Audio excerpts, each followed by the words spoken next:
is the housing market at its rock bottom? That would be the nicest time to buy an investment property. I'm going to get into some of the opportunities I see out there in this kind of housing market, right? Are we at the bottom? Yes, maybe, but I feel like I've been saying that for a little while now, so, don't believe me. I'm just a very generalist in this topic. I have a lot of insight, though, from watching a lot of my old school clients that have been around the block in investment property for a long time. So I'm going to share with you my personal feeling on what I think is a great idea. Do your own research, though, because I'm only an expert on mortgages. So here is the thing. There is a few opportunities, I reckon. One of them starts with kind of not so good news. So Watercare has released this map in Auckland, and they've said, hey, these are the areas where we don't think there's going to be wastewater constraints and water constraints for the next 10 years. Development will be a little bit subdued, right? And look up the map, Watercare, Google Watercare restriction map, wastewater restriction.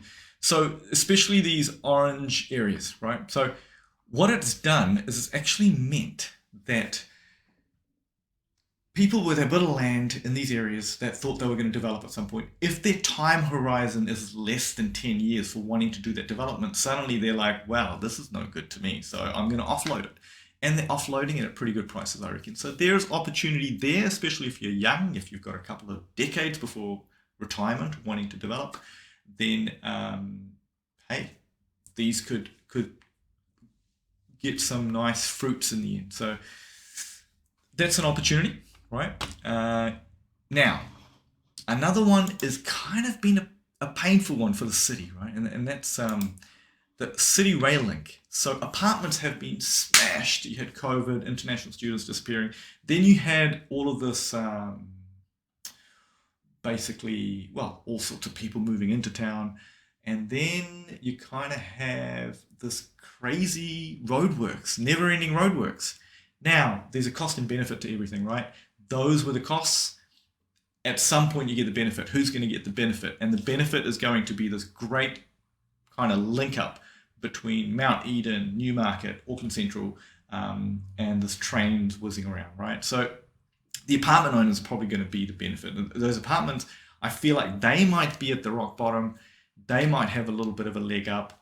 I've never been a favorite. Apartments haven't been my favorite. Okay, I'll be honest with you, because they don't have a lot of land, and I believe in land is what does all the heavy lifting. However, in this instance, because of this issue right now, I think there's some opportunities there with apartments.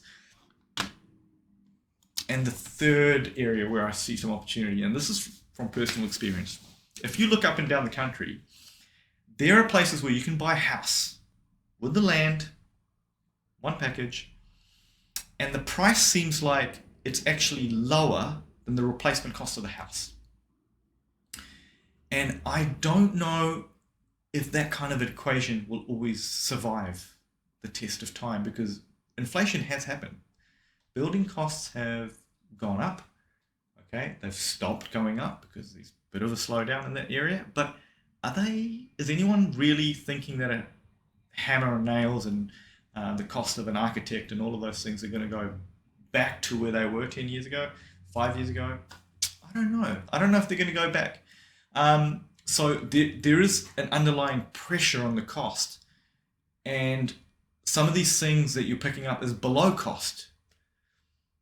I'm going through this is from personal experience. I'm actually going through an insurance claim right now where the replacement of the house is going to end up being more than the value of the land and the house beforehand.